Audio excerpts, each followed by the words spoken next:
and welcome to Main Street Matters by Heart on Main Street, the podcast that believes recovery isn't just about rebuilding stores, it's about rebuilding hope.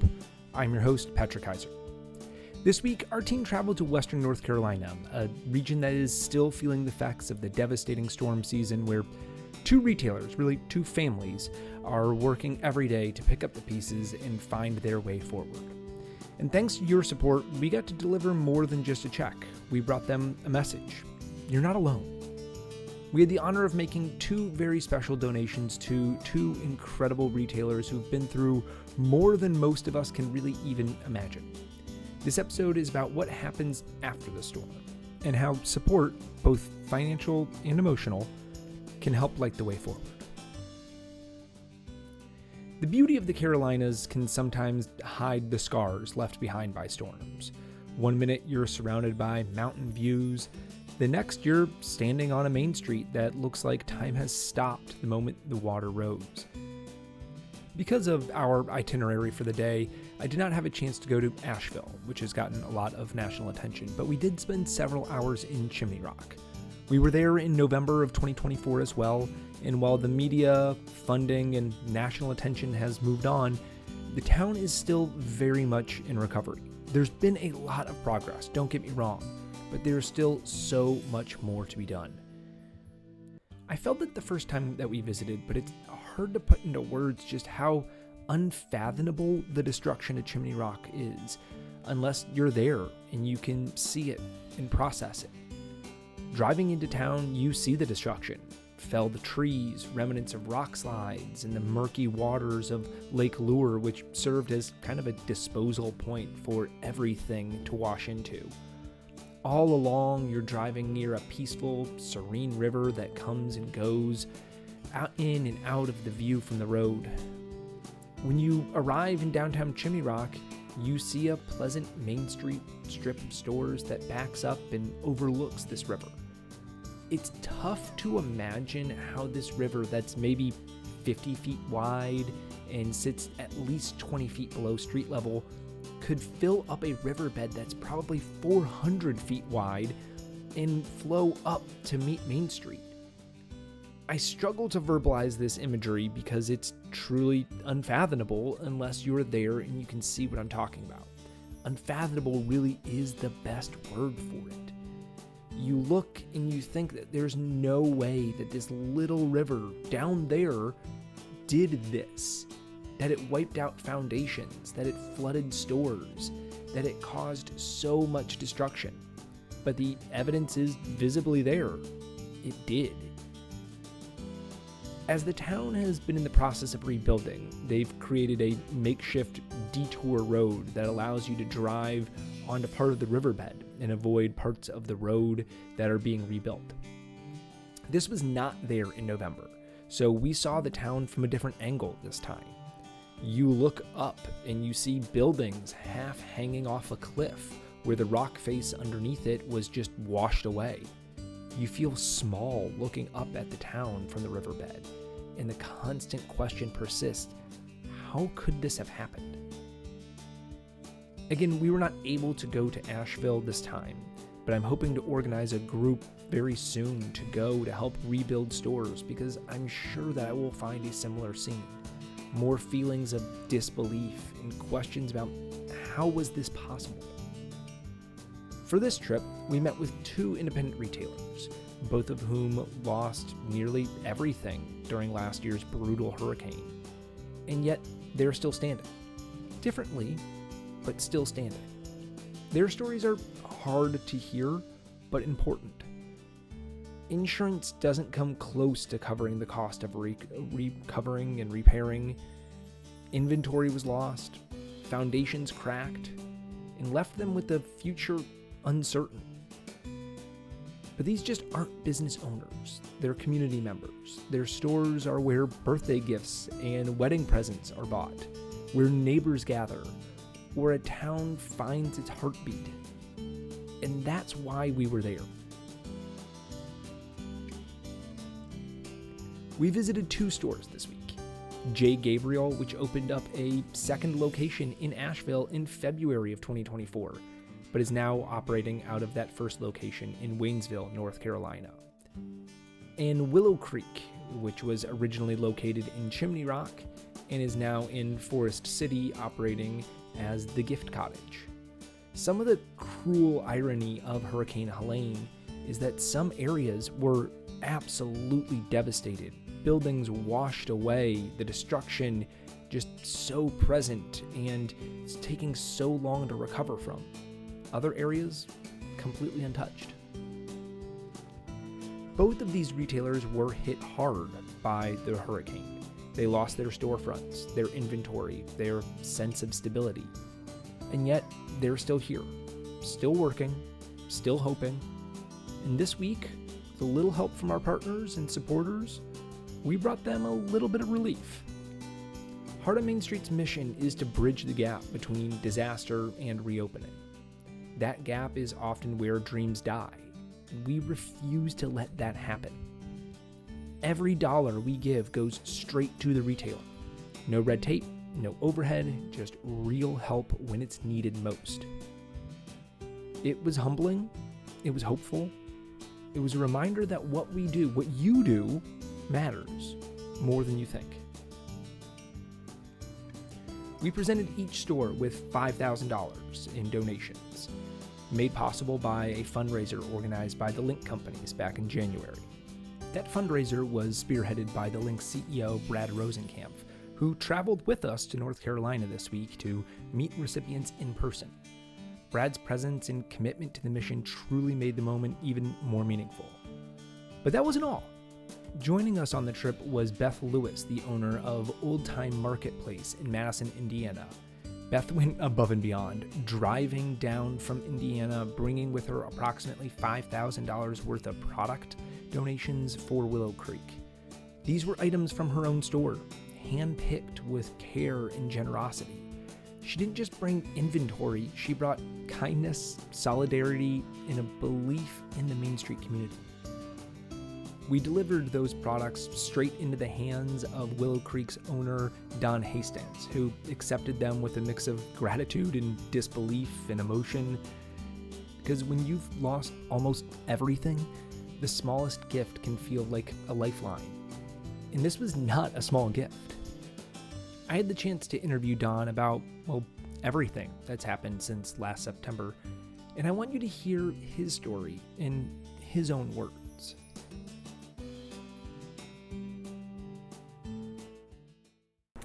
So back in September, obviously, Chimney Rock and Willow Creek was affected by Hurricane Helene. Can you tell me about that day and what went on with your store? Basically, it was the day before. Knew it was going to be a bad rainy day, and most people don't come out on rainy days at in a tourist destination. So I told my help, stay home. It's supposed to be raining real bad tomorrow. We'll see what it's like in the morning. Come on up. And actually, our power went out at the house, and I had gotten no information from anybody. And then my stepson came into my house and said, Chimney Rock's gone. He just said, it's gone. I wasn't able to come back up here for 2 weeks. They weren't allowed to let anybody come in for 2 weeks because they had to do recovery and all that stuff and get the roads safe and get the debris out of the way so that at least the emergency vehicles and things can travel through. I had two businesses, the Christmas Cottage and of course Willow Creek. Willow Creek building was salvageable. I rent it from the mayor, Peter O'Leary.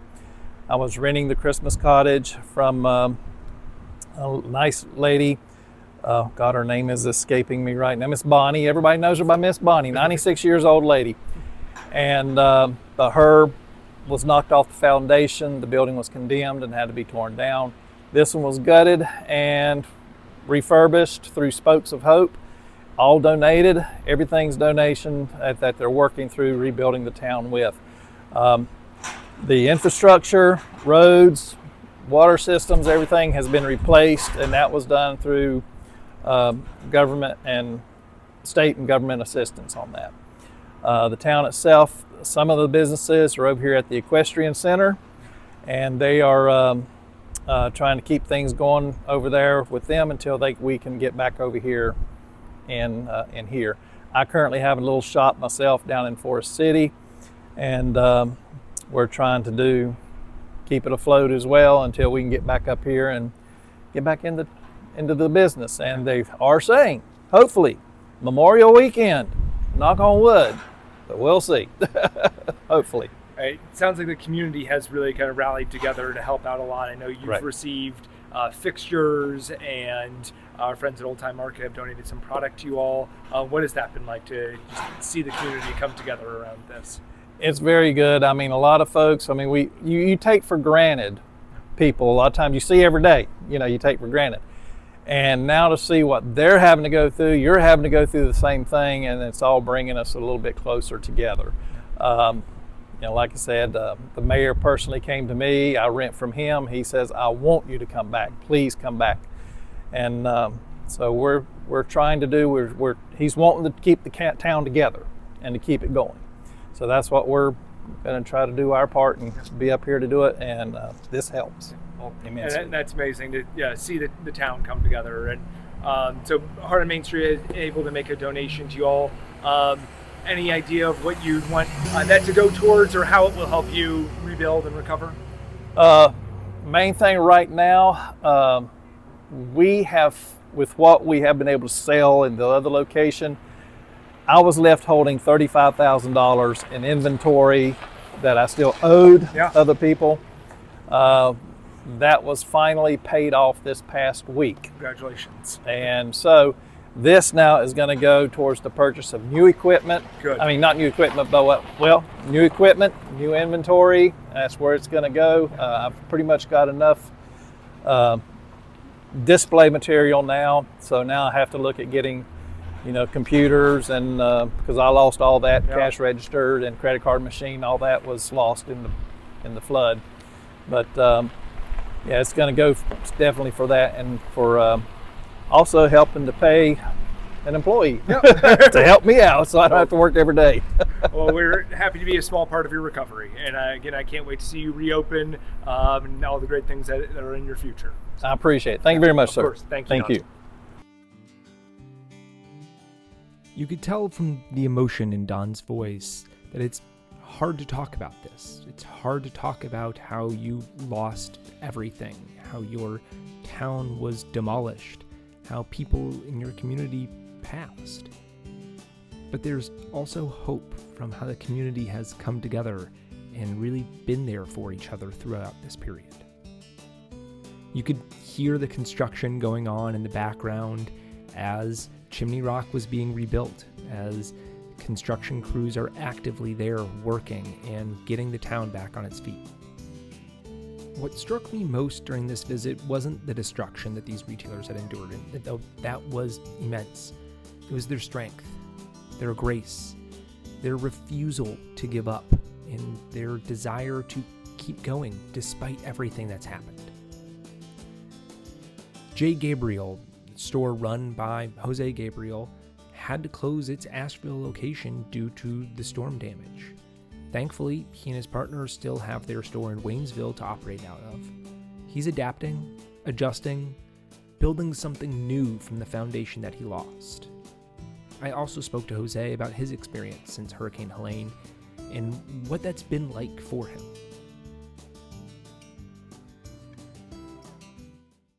So last September, Hurricane Helene came in and it impacted really the whole western North Carolina and especially your store in Asheville. Can you tell me a little bit about kind of what that day was like and everything that kind of surrounded the event? Yeah, absolutely. So we were traveling that day. We were traveling back into Charlotte, and we knew that the hurricane was coming through, but we honestly did not realize the devastation that it was going to leave behind until we landed.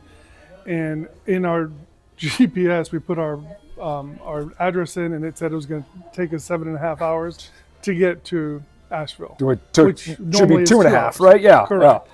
So we knew that it was a really serious thing. Yeah. So we got home.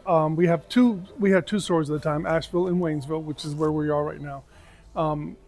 This store did not have that much damage, so we were very blessed with that.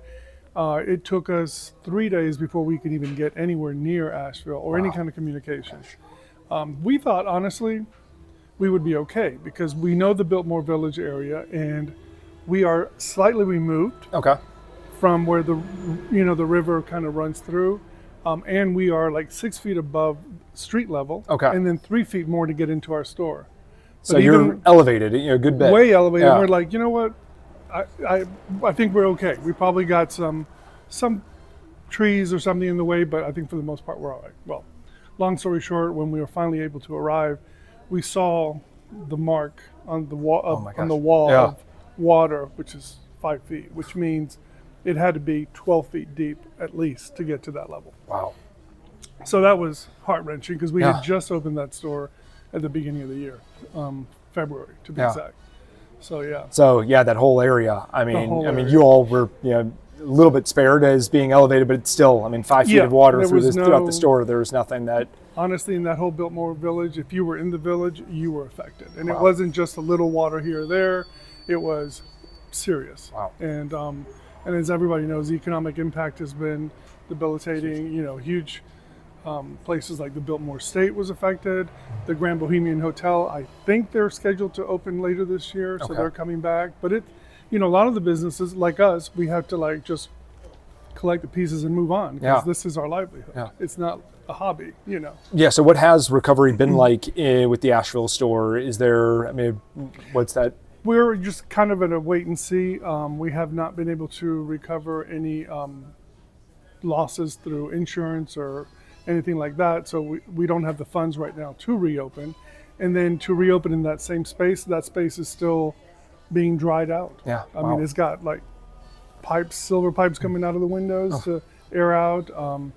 They're still rebuilding. So even if we wanted to go back, I would say it's at least 6 to 8 months away Okay. before And we could even consider going back. Wow, and we're 6 to 8 months removed from that. 6 months removed from that. So we're Yeah, so we're we take it one day at a time. We have the stores here that keep us busy and help Asheville in any way we can because we want.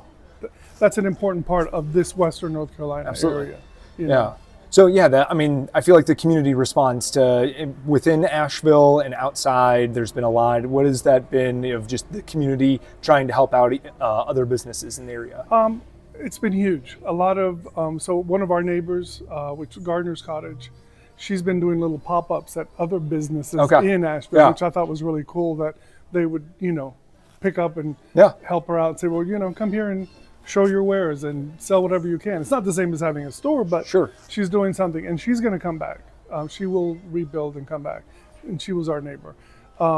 Aside from that, we have a lot of Asheville residents that are now coming to Okay. us Yeah. because their retail has been devastated. So, Yeah. and it helps it kind of helps everybody in the area. And then we go to Asheville all the time. And if you're open or reopening, we line up and help them out. It's all about, every Being dollar there. makes a difference. Absolutely, right. So- And that's the biggest thing of this is being there for those stores that can reopen. And I know there's been a loss of tourism there. There's been a lot of loss of business. So being there for those communities and for the small businesses that are able to be there. Absolutely. And the most important message is, yes, we've had some losses, but there are still some amazing areas here Yeah. to come and see Yeah. and participate. And then you'll see the changes along the way. 'Cause Exactly, yeah. Rebuilding brings change, which is exciting. Yeah. So. And Waynesville being a gorgeous area to come and Waynesville's see. a great town. Yeah, absolutely. Absolutely.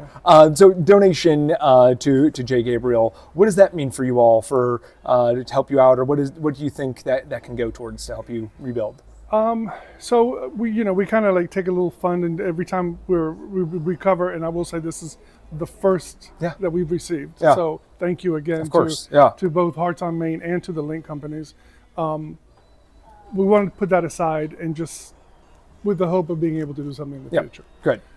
So that is a huge hope. Like I said, every dollar counts. Yeah. So we're still, going through the struggle of the insurance companies and what we are able to get from them and all that.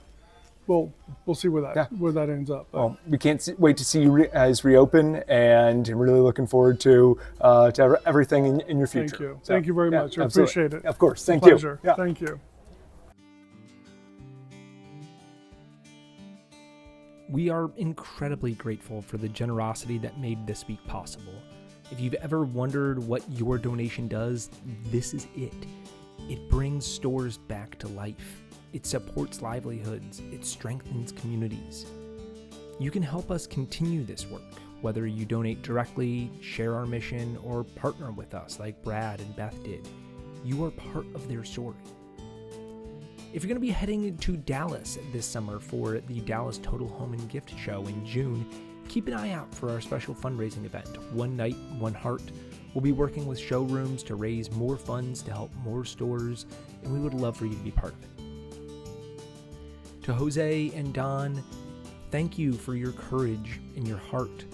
To Brad and Beth, thank you for showing what leadership and generosity look like. And to every listener, thank you for believing in Main Street. Until next time, I'm Patrick Keiser.